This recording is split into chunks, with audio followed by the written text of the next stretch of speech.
estou usando um livro que eu comprei na época. Ó, já tá gravando, tá? Que eu comprei na época de graduação, cara. Eu era conhecido como Papa Livro aí na universidade. Eu viajava, comprava um monte de livro em Campo Grande. Matemática, Temas e Metas. Do Antônio dos Santos Machado. Depois eu posso postar uma foto para vocês. O IESE tem no primeiro volume, que ele fala de funções, tem assim, uma pincelada de conjuntos, né? Não é algo que se diz, nossa, como tem coisa de conjuntos. Quando eu dei aula de conjuntos no ano passado pela primeira vez, esse ano já é o meu segundo ano, né? Eu derradeiro, eu comprei mais um livro para ter um apoio, né? Para ter material assim de base, mas eu não gostei muito da coleção, não. Achei ela meio assim, muita teoria, pouca prática. Esse livro que eu estou usando com vocês, que é o que eu pego até o apoio aí para vocês veem que é bem didático, né? Ele é bem top mesmo, cara. Eu vou mandar depois o nome para vocês. E se eu não me engano, não sei se a coleção Shaw tem, né? A Shaw tem livro para tudo, né? É igual aquela coleção para leigos, já viram? Tem cálculo para leigos, álgebra para leigos, sabe aquela? Então, acho que a Shaw tem bastante livro, cara. Provavelmente a Shaw também deve ter de conjunto. Não estou falando sem conhecimento prévio. Esse livro é muito bom. Se quiserem copiar o tema aí, é Matemática, Temas e Metas. Comprei ele usado. Não, tranquilo, porque eu tenho aqui o IESE, só que a pincelada dele é muito. Muito Fala muito fraca, pouco. né? É, Por isso mesmo que eu tô falando para você. O IES volume 1, ele tá alguma isso. coisa assim, só para falar assim, para você não ficar reclamando que eu nunca passei nada de conjunto, vou passar alguma coisinha aqui para vocês. Sim, É isso isso aí. mesmo, muito rápido. Não dá para fazer um semestre com aquilo lá, não. Não, dá não. Dá mesmo não. Mas, Tranquilo. mas esse livro que eu tenho aqui é muito bom, cara. Tem bastante exercício. Puder passar e depois agradeço aí. Eu vou mandar uma foto para vocês da capa. Vou mandar no Tranquilo. grupo. Mas cara, conjuntos é uma das matérias, assim, na minha opinião, é uma das matérias que vocês menos vão suar a camisa, né? Vocês vão.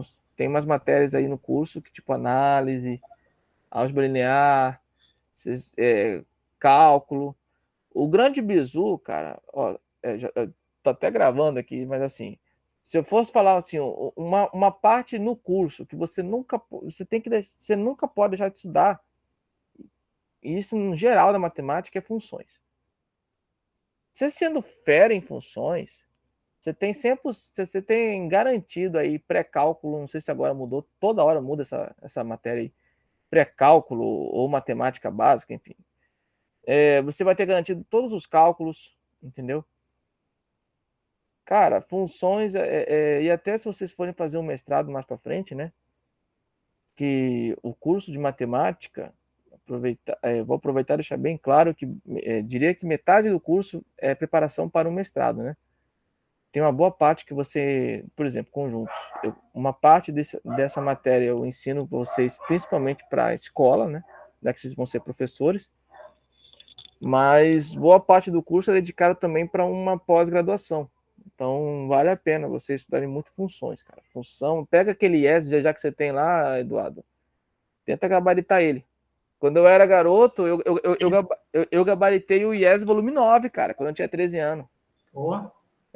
Quando eu queria, lembra que eu falei, né? Queria ser militar, né? Geometria caía doidado no colégio naval e ia picar. Bom, vamos parar de falar de nostalgia. Vamos falar aqui, eu estava até dando uma estudada aqui no assunto. Hoje é sexta-feira, 3 de setembro. Deixa eu ver como é que tá. Tá legal. Bom, gente, vamos antes começar de falar de. Vamos falar de O senhor não está comparação. apresentando. Oh, meu Deus! Cara, esse dia eu deixei de gravar a aula de cálculo 2. Falei toda a aula, expliquei.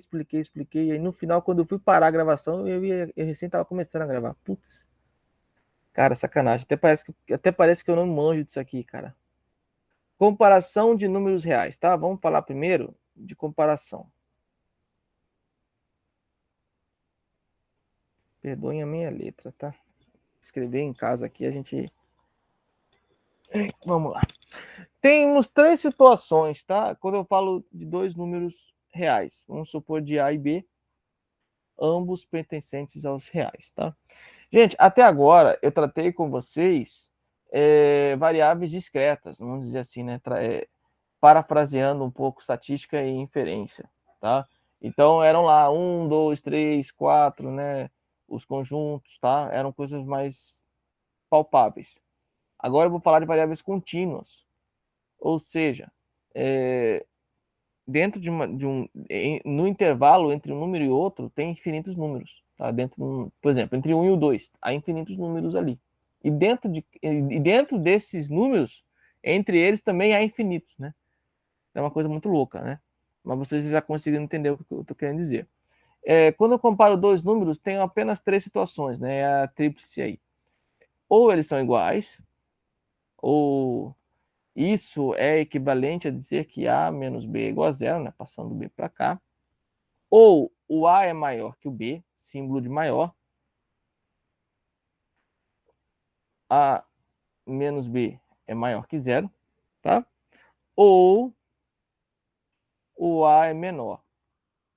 Já pegar, assim, já que eu tô meio concurseiro hoje, já passaram para vocês o bizu aí? Vocês já sabem o bizu de como que eu sei o símbolo de maior e menor? Não, não. Aprendi no fundamental só.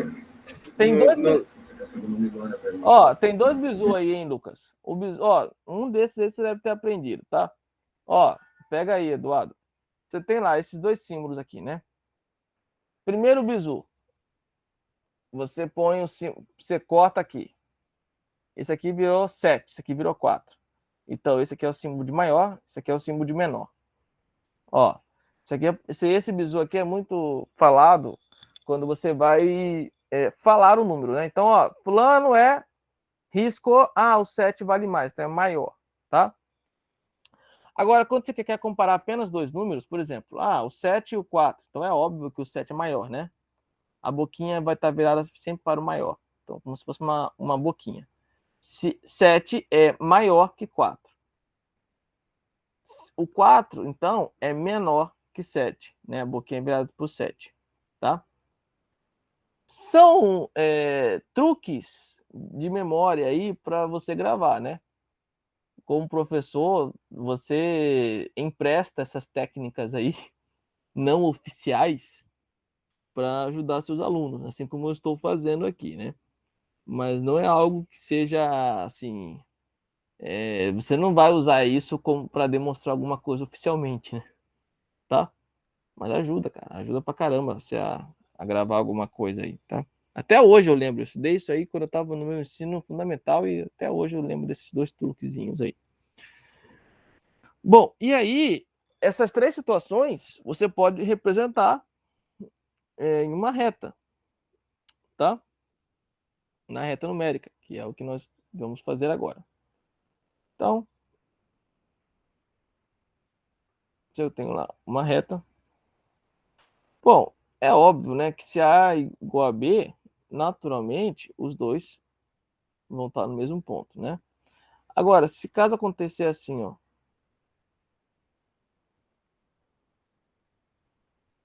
tá do A maior que B, sempre o que for maior, ele vai estar para a direita, tá? Isso desde o 7º ano, quando você vai explicar números inteiros para alunos do 7º ano, você sempre explica assim: maior, mais, sempre sendo para a direita. Então, por exemplo, neste caso aqui, A igual a B, tá um aqui. Quando eu falo que o A é maior que B, necessariamente o A vai estar à direita de B, tá? E aí temos a outra situação, que é quando o A está à esquerda de B, ou seja, o A vale menos que B. Bom, aí depois dessa situação nós temos aquela questão de incluir ou não aqui, né? Porque olha só, vamos pegar essas 2 situações aqui. Vamos pegar números distintos, A e B. E aí, quando eu quero considerar um intervalo que está entre eles, tá? Aí temos a seguinte situação. Ele pode ser intervalo aberto ou intervalo fechado. Intervalo aberto inclui. É inclusive, tá? Inclui. E intervalo fechado não inclui. Eu vou dar um exemplo. Vamos supor que eu tivesse lá entre A e B. E aí, como que eu vou representar o intervalo? Bom, sempre vou colocar os limites do intervalo separados por ponto e vírgula. E aí, se eu estiver aberto, ou seja, eu não incluir o número em específico, eu vou deixar o colchete virado para fora. Quer dizer que está aberto. Se eu incluir, eu vou deixar o colchete virado para dentro. Então, neste caso aqui, ó, ele não inclui o A e inclui o B. Então, como que isso? O que isso quer dizer? Quer dizer que os elementos que fazem parte desse intervalo são elementos tais que pertencem aos números reais, x pertence aos reais, tal que o x está entre A e B, tá? Então, gente, aqui já temos uma ordem. O menor sempre à esquerda, o maior sempre à direita, isso sempre é verdade. E aí, neste caso, o A vale menos porque está à esquerda de x e o x também vale menos porque está à esquerda de B. Ele está entre o A e B. Porém, ele vai incluir o B, quer dizer que pode ser necessariamente igual ao B, tá? E aí, na hora de eu colocar esses dois na reta, né, seria o seguinte, ó. Como que ficaria esse intervalo? Eu teria lá os dois, tá? Um certo A e um certo B. Só que eu estou incluindo o B e não incluindo o A. Então, quando eu não incluo, bolinha aberta, né? E quando eu estou incluindo, bolinha fechada, né? E aí, ó, ou uma sem breve, né? Ah, hein? Isso aí, professor. Foi longe. Então, hein? Gente, neste caso aqui, ó, os números, todos os números que estão entre A e B.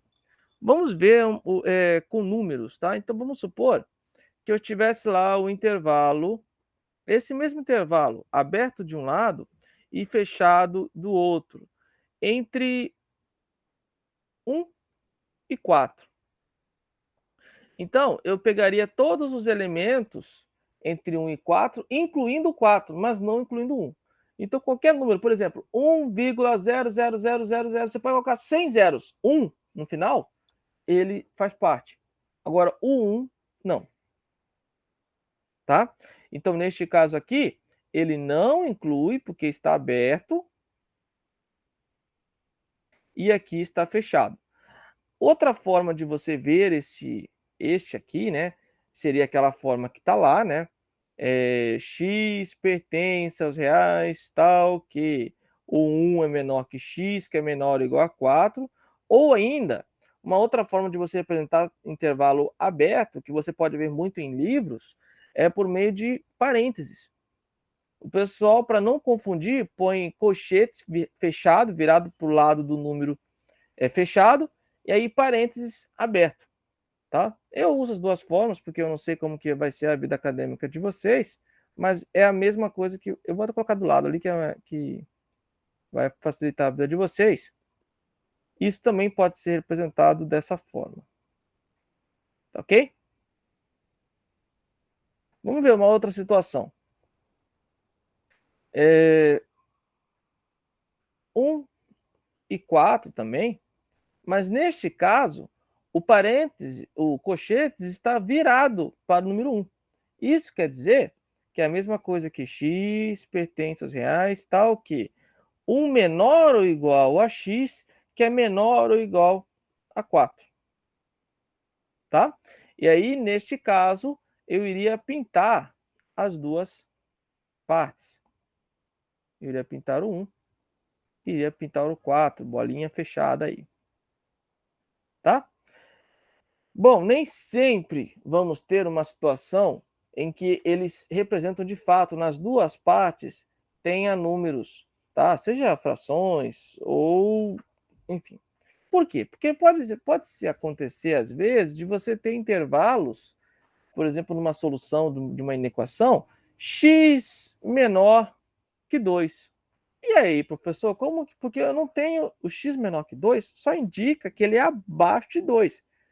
Mas não há um limite inferior, somente um limite superior desse intervalo. E como que eu representaria isto? Bom, aí eu uso os símbolos de menos infinito e de mais infinito. No meu caso, eu vou utilizar o símbolo de menos infinito, porque eu estou falando à esquerda. E quando eu falo infinito, eu nunca incluo o infinito, tá? Porque o infinito aqui é uma questão um pouco mais filosófica, né? Ninguém encontra de fato o infinito.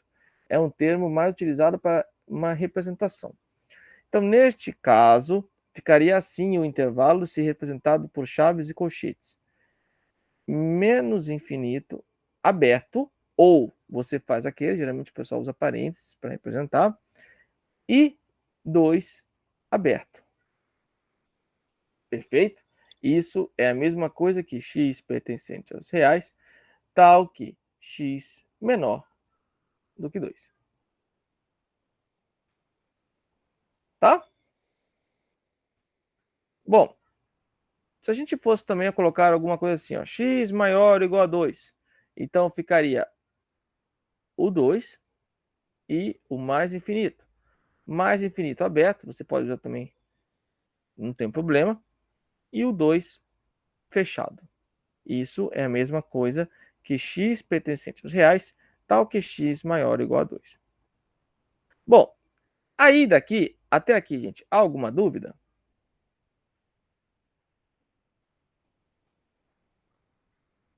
Não? Ótimo. Tranquilo. Tá ok. Aí agora vem a parte, de fato, de união e interseção de intervalos. O que vem a ser união e interseção de intervalos? Vamos falar primeiro da interseção que está aqui na ordem aqui, seria a interseção.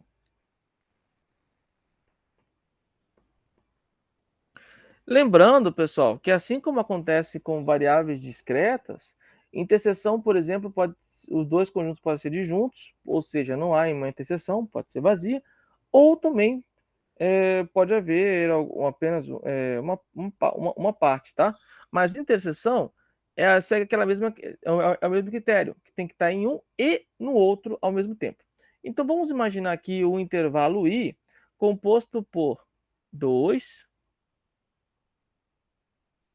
e 7, e o intervalo J composto por 5 e 9. Notem que o intervalo I ele é fechado em 2 e fechado em 7. E o intervalo J é aberto em 5 e aberto em 9.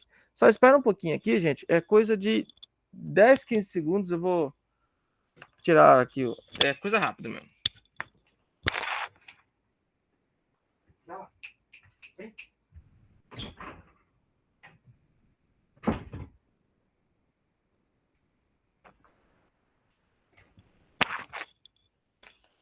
Eu costumo ligar o ar aqui para dar aula, conta do ventilador que fica um barulho aqui, e aí os cachorros ficam folgados aqui, ficam no ar, e quando querem, daqui a pouco querem sair, tem que ficar abrindo a porta lá para eles.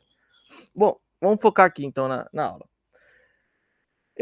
Vamos supor que eu queira fazer aqui a interseção entre I e J, ou seja, o que está em um e no outro ao mesmo tempo.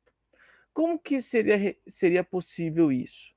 Eu vou fazer aqui uma reta e vou representar o I, e em uma outra reta de igual tamanho, enfim, de igual proporção, vou representar o J. Então eu vou pegar todos os números que tem aqui nas duas. Ó, tenho 2, 7, 5 e 9. Vou colocar na ordem. Então eu vou ter Ô, caneta que travou aqui. Tá, eu vou ter o 2, eu vou ter o 5, o 7. Aqui tá grosso modo, né? Não tá necessariamente medido, mas só para vocês terem uma ideia. E o 9. O primeiro, o intervalo I, o intervalo J, e depois vou fazer a interseção dos dois. Notem que o intervalo I ele é fechado em 2 e fechado em 7. Ou seja, vamos pegar aqui uma caneta.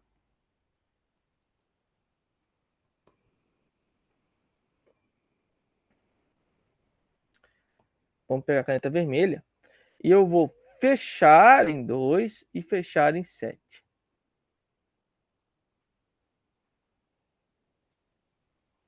Tá ok? Bom, e agora?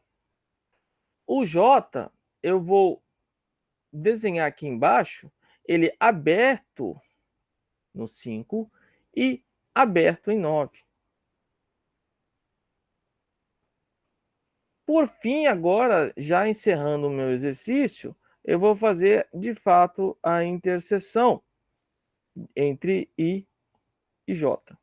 Quem seria a interseção? É o que tem um e no outro ao mesmo tempo. Então, a parte que tem um e no outro ao mesmo tempo é justamente essa parte aqui, ó. Vocês estão vendo, tá? Porém, aqui, o 5 ele não vai incluir no J. Se não vai incluir em um dos dois, na interseção ele também não vai. Só iria incluir se estivesse nos dois. O 7 não, o 7 ele vai incluir, porque aqui ele passa, está incluindo o 7 aqui também. Então, a interseção entre o 5, entre o I e o J, é um intervalo que é aberto em 5 e fechado em 7. Beleza?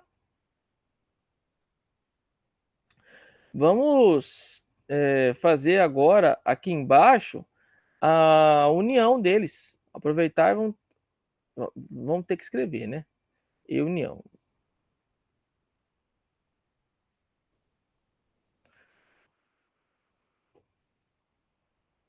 Quem que seria a união de I e J?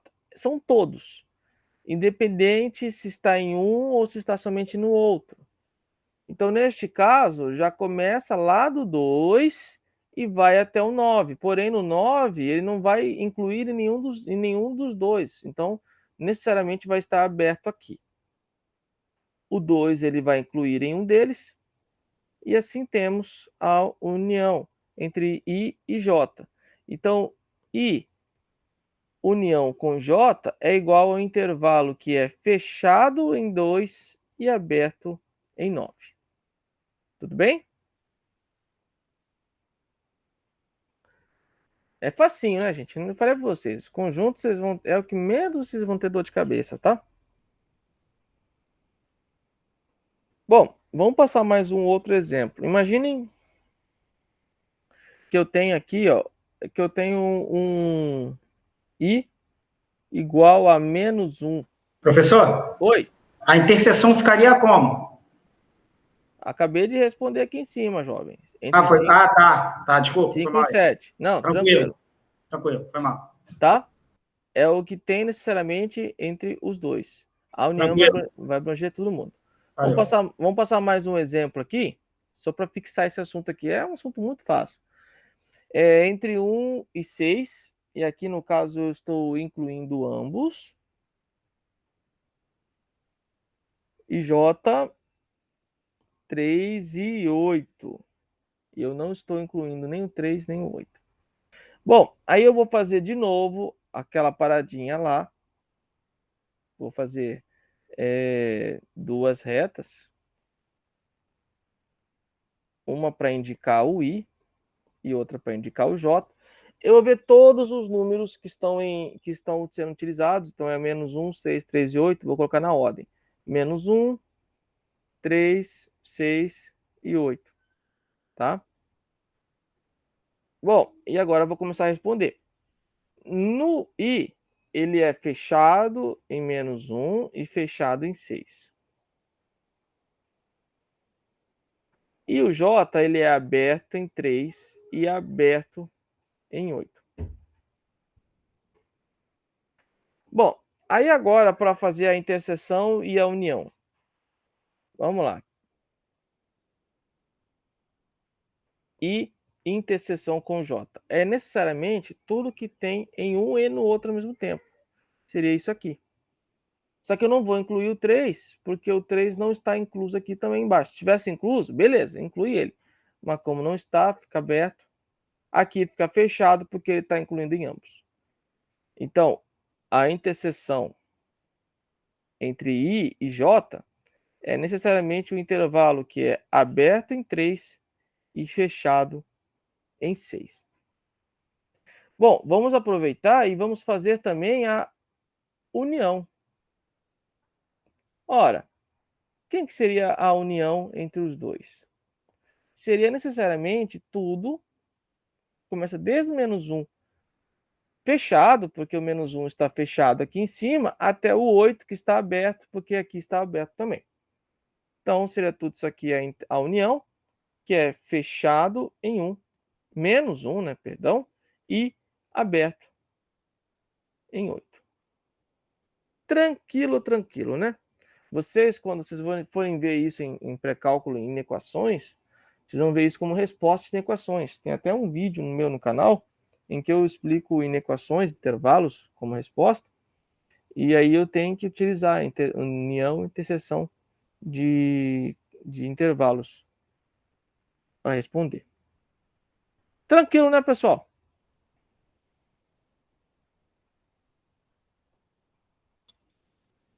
Então, na escuta, câmbio. Tranquilo, tranquilo. Então, eu vou fazer o seguinte. Tranquilo. Tá, eu vou fazer o seguinte com vocês. Eu vou parar aqui a gravação, porque o assunto de hoje era somente esse.